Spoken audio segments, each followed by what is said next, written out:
हे guys, welcome और welcome back to my YouTube channel. तो guys, I hope आप सभी ने उत्तराखंड डीएलएड के फॉर्म फिल कर लिए होंगे। आपको किसी भी प्रकार की उत्तराखंड डीएलएड से संबंधित जानकारी चाहिए तो मेरे चैनल पर डीएलएड नाम से एक प्लेलिस्ट है, वहां से आप सभी जानकारी ले सकते हैं। इन जानकारियों में संबंधित हैं कि डीएलएड कोर्स क्या होता है, फीस कितनी रहती है, किस तरह से इसका प्रोसीजर होता है। तो देखिए, आपको सबसे पहले मैं बता देती हूँ कि जो डीएलएड की परीक्षा होती है उसमें 4 सेक्शन में आपके सब्जेक्ट डिवाइड होते हैं। पहला आपका जीके होता है, फिर उसके बाद आपका रीजनिंग होता है, मैथ्स होता है और लास्ट आपका टीचिंग एप्टीट्यूड होता है। सभी क्वेश्चन जो है 50 होते हैं, 50-50 मार्क्स के होते हैं ये सभी क्वेश्चंस। तो देखिए, जो आज का हमने ये पेपर सेट लिया है वो आपका 2022 का एग्ज़ाम पेपर है जो कि उत्तराखंड डीएलएड ने करवाया था।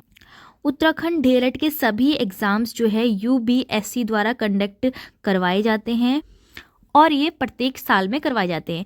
तो फ्रेंड्स, आज का जो हम क्वेश्चन पेपर सॉल्व करने वाले हैं वो 2022 का ये क्वेश्चन पेपर है। तो आप ध्यान से देखिएगा, हम इस वाले क्वेश्चन में करेंगे जीके के 50 क्वेश्चंस का सॉल्यूशन। तो इस तरह से मैं चारों सब्जेक्ट के आपके क्वेश्चन के सॉल्यूशन डाल दूंगी, तो आप यहाँ से देख सकते हैं कि किस तरह से डीएलएड में क्वेश्चन पूछे जाते हैं।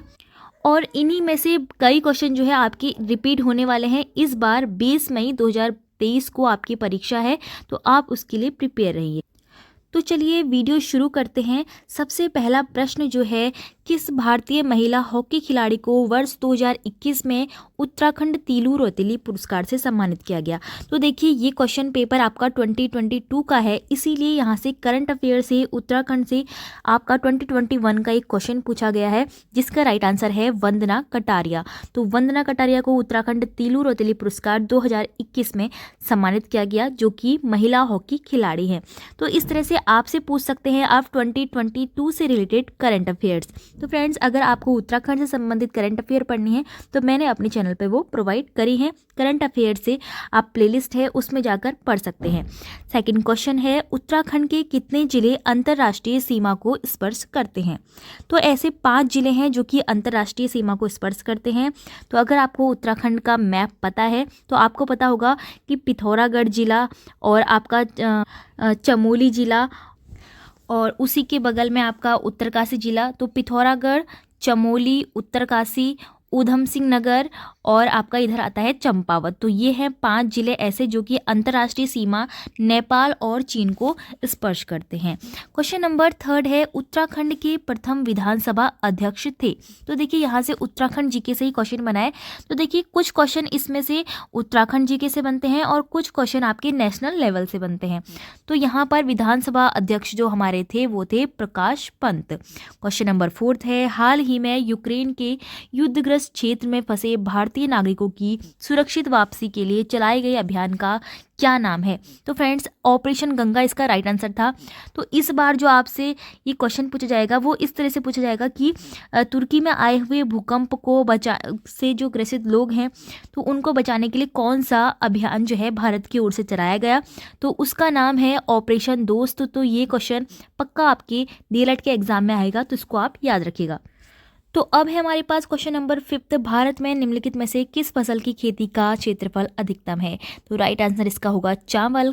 क्वेश्चन नंबर 6 है, निम्नलिखित में से कौन खरीफ की फसल नहीं है? तो देखिए, इन सभी में से मक्का, मूंगफली और बाजरा खरीफ की फसलें हैं, लेकिन सरसों जो है खरीफ की फसल नहीं है। क्वेश्चन नंबर 7 है, कौन सा शहर भारत की सिलिकॉन वैली कहलाता है? तो देखिए, भारत की जो सिलिकॉन वैली है वो बेंगलुरु शहर कहलाता है। क्वेश्चन नंबर 8 है, निम्नलिखित में से कौन भारत में बिजली उत्पादन का सबसे बड़ा स्रोत है? तो इसको आप याद रखिएगा, जो थर्मल पावर प्लांट्स होते हैं यानी कि तापीय ऊर्जा संयंत्र होते हैं वो भारत में बिजली का उत्पादन सबसे अधिक करते हैं, क्योंकि बच्चे क्या करते हैं, जल विद्युत संयंत्र पर ज़्यादा टिक कर देते हैं।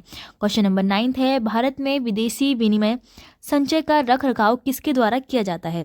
तो भारत का जो रिजर्व बैंक है, भारतीय रिजर्व बैंक, इसका राइट आंसर होगा। क्वेश्चन नंबर 10 है, भारत रत्न सम्मान प्राप्त करने वाली प्रथम महिला कौन है? इंदिरा गांधी राइट आंसर होगा। क्वेश्चन नंबर 11 में पूछा गया है, निम्न में से किस राज्य में फरवरी मार्च 2022 में सामान्य विधानसभा चुनाव नहीं हुए? तो मिजोरम ऐसा राज्य रहा जिसमें यह चुनाव नहीं रहे। क्वेश्चन नंबर 12 है, भारत का राष्ट्रीय आदर्श वाक्य क्या है? तो भारत का राष्ट्रीय आदर्श वाक्य है सत्यमेव जयते। क्वेश्चन नंबर 13 है, भारत में आदि गुरु शंकराचार्य जी की समाधि कहाँ पर स्थित है? तो ये है उत्तराखंड के रुद्रप्रयाग जिले में केदारनाथ पर इनकी समाधि स्थित है। क्वेश्चन नंबर 14 है, निमोनिया रोग मानव शरीर के किस अंग को ग्रसित करता है? तो देखिए आपके जीव विज्ञान से इस तरह के ही क्वेश्चन बनते हैं कि कौन सा रोग किस अंग को प्रभावित करता है। तो आप एक बार अपनी लूसेंट की बुक से जीव विज्ञान के पोर्शन में ये लिस्ट देख लेना कि कौन सा रोग किसको प्रभावित करता है। तो इसका राइट आंसर था फेफड़े। अब देखिए क्वेश्चन नंबर 15 है, निम्न में से किस राजा के शासनकाल में अफगानिस्तान भारत का अंग था? तो ऐसा राजा था चंद्रगुप्त मौर्य। क्वेश्चन नंबर 16 है, मुगल चित्रकला का स्वर्ण युग निम्न में से किस सम्राट का काल था? मुगल चित्रकला का जहांगीर काल जो है स्वर्ण युग कहलाता था। क्वेश्चन नंबर 17 है, सिखों के अंतिम गुरु कौन थे? राइट आंसर होगा गुरु गोविंद सिंह। क्वेश्चन नंबर 18 है, भारत आने वाले प्रथम यूरोपीय कौन थे? तो आपने इतिहास पढ़ा होगा तो आपको पता होगा पुर्तगाली सबसे पहले भारत आए और पुर्तगाली वास्को डिगामा ने ही भारत की खोज भी की थी। क्वेश्चन नंबर 19 है, राजा राम मोहन राय ने किस साप्ताहिक का प्रकाशन शुरू किया था? तो संवाद कौमुदी नाम से यह प्रकाशन था। अब है क्वेश्चन नंबर 20, किस राज्य में सबसे अधिक स्थायी वनों का क्षेत्रफल है? तो ऐसा राज्य है मध्य प्रदेश। क्वेश्चन नंबर 21 है, निम्नलिखित में से किसने साम्राज्य की राजधानी को आगरा से दिल्ली हस्तांतरित किया था? तो शाहजहां इसका राइट आंसर होगा। क्वेश्चन नंबर 22 है, उत्तराखंड में सम्राट अशोक के शिलालेखों की एक प्रति कहाँ मिलती है? ये मिलती है कालसी देहरादून में। क्वेश्चन नंबर 23 है, गढ़वाल रेजिमेंट के सैनिकों ने प्रदर्शनकारियों पर गोली चलाने से इनकार किया था, यह कौन सा आंदोलन था? तो देखिए ये उत्तराखंड में सविनय अवज्ञा आंदोलन था।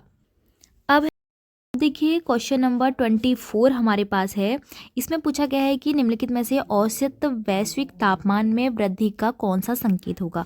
तो पहला ऑप्शन हमारे पास है विश्व में सब और हिमनदों का विस्तार। तो बिल्कुल ये कारण हो सकता है वैश्विक तापमान का, क्योंकि हर जगह ग्लेशियर फैलेंगे तो इसका मतलब ग्लोबल वार्मिंग बढ़ेगी।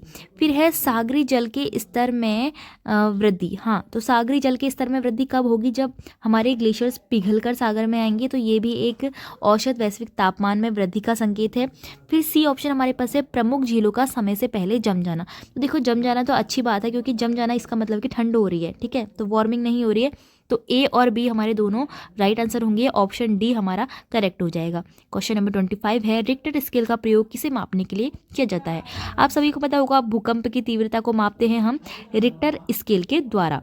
क्वेश्चन नंबर 26 है, निम्नलिखित में से किस देश में अधिकतम संख्या में भाषाएं बोली जाती हैं? तो एक हमारा ही देश है जहाँ की भाषाओं में विविधता पाई जाती है। क्वेश्चन नंबर 27 है, नाबार्ड संबंधित है। तो नाबार्ड की हमें एक तरह से फुल फॉर्म बतानी है, तो हम इंग्लिश वाले पोर्शन में देख लेंगे, national bank for agriculture and rural development. तो ये है इसकी फुल फॉर्म, राष्ट्रीय कृषि एवं ग्रामीण बैंक। क्वेश्चन नंबर 28 है, निम्न में से कौन सा युग्म सुमेलित नहीं है? तो देखिए जामा मस्जिद दिल्ली में है, चार मीनार हैदराबाद में है, शेरशाह सूरी का मकबरा जो है सासाराम बिहार में है। लेकिन हवा महल कहाँ है? हवा महल का यहाँ पर जो मैचिंग होनी थी वो राजस्थान के जयपुर में होनी थी। तो आपका जो पहला ऑप्शन होगा वो सुमेलित नहीं है।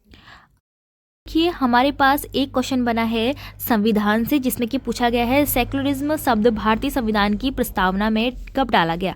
तो देखिए सेकुलरिज्म जो है भारतीय प्रस्तावना में एक संशोधन द्वारा डाला गया था, जो कि 42वां संविधान संशोधन था, ठीक है, इसको बाद में डाला गया। क्वेश्चन नंबर 30 है, भारत के संविधान का निम्नलिखित में से कौन सा अनुच्छेद समान नागरिक संहिता से संबंधित है? अब देखिए यहाँ पर समान नागरिक संहिता से क्वेश्चन इसलिए बना है क्योंकि हमारा जो उत्तराखंड राज्य है यहाँ भी समान नागरिक संहिता से बात चल रही थी, चर्चा हो रही थी कि हमारे राज्य में भी यह लागू होगा। तो इसका राइट आंसर क्या होगा? देखिए तो देखिए इसका जो राइट आंसर होगा वो होगा अनुच्छेद 44। क्वेश्चन नंबर 31 है, केंद्र सरकार का सर्वोच्च सिविल सेवक होता है?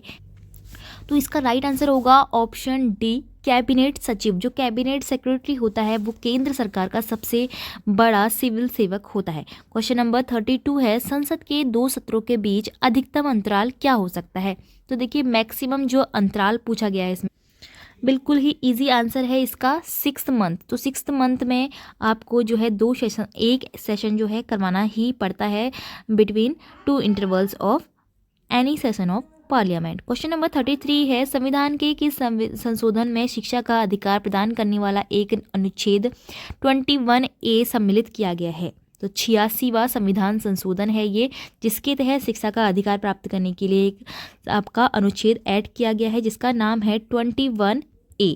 ठीक है, अब है हमारे पास नेक्स्ट 24 क्वेश्चन, ऑर्गेनिक भोजन मानव स्वास्थ्य के लिए श्रेष्ठतर माना गया है क्योंकि यह कृत्रिम उर्वरक और कीटनाशकों के उपयोग के बिना उगाया जाता है, इसीलिए ऑर्गेनिक भोजन जो है मानव स्वास्थ्य के लिए बेहतर माना गया है। क्वेश्चन नंबर 35 है, कौन सा मानव विकास सूचकांक का घटक नहीं है?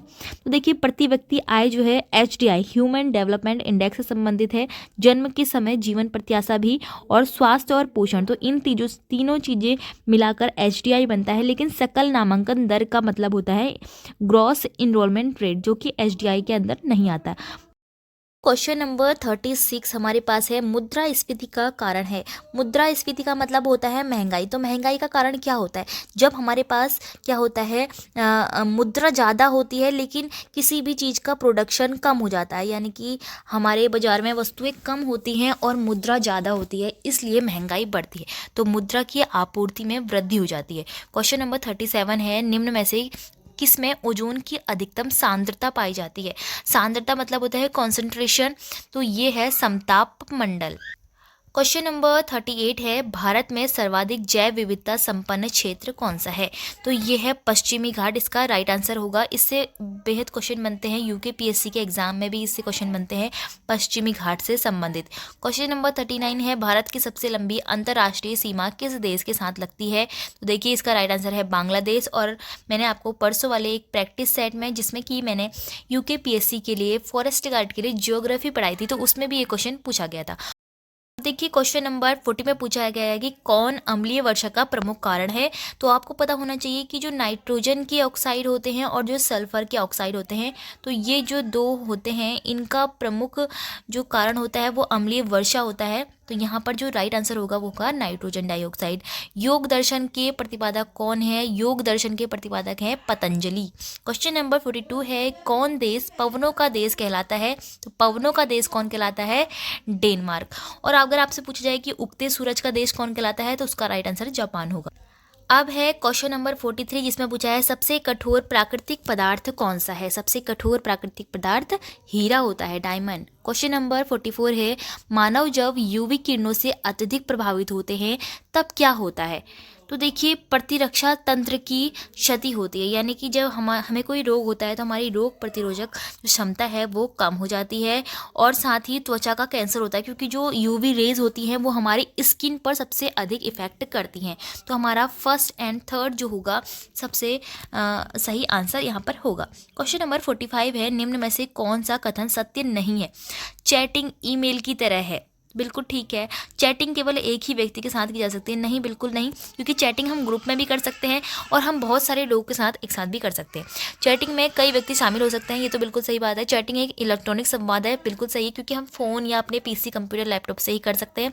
चैटिंग ईमेल की तरह ही होती है, क्योंकि हम ईमेल में भी तो टाइपिंग करते हैं और वैसे ही चैटिंग में, लेकिन B वाला ऑप्शन हमारा गलत होगा। क्वेश्चन नंबर 46 है, विश्व शिक्षक दिवस कब मनाया जाता है? तो यहाँ पर विश्व शिक्षक दिवस की बात हुई है तो 5 अक्टूबर को मनाया जाता है, लेकिन अगर आपसे भारत में होने वाला शिक्षक दिवस पूछा जाएगा तो वो 5 सितंबर होगा। अब है हमारे पास क्वेश्चन नंबर 47, एलिसा जांच किस रोग की पहचान करती है? यह जो जांच होती है वो एड्स रोग की पहचान करने के लिए की जाती है। क्वेश्चन नंबर 48 है, आधिकारिक तौर पर उत्तराखंड का जो राजकीय खेल है वो क्या है?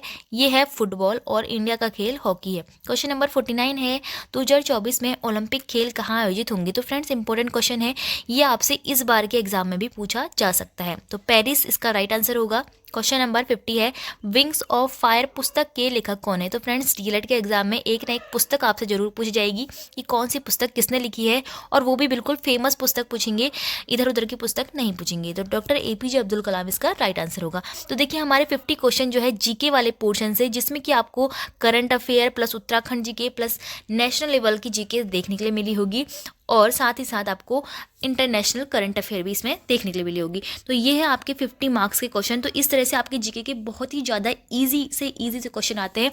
अगर आप अपनी लूसेंट का जो विविध वाला पार्ट होता है, जिसमें आपको सिर्फ और सिर्फ लिस्ट पढ़नी होती है कि कौन सी बुक किसने लिखी है, कौन सा रो कैसे होता है, ठीक है, तो इस तरह के आप ईजी से ईजी आप लूसेंट में पढ़ोगे तो आपका डीएलएड का एग्ज़ाम में आपके 50 में से 49 या 48 क्वेश्चन तो बिल्कुल ही अच्छी तरह ईजी रूप से कंप्लीट हो जाएंगे। और आई थिंक आपके 50 में से 50 ही आ जाएंगे, क्योंकि अगर आप पहले से ही किसी एग्ज़ाम की तैयारी कर रहे हैं तो आपके लिए डीएलएड एग्ज़ाम क्रैक करना बहुत ही ज़्यादा ईजी है।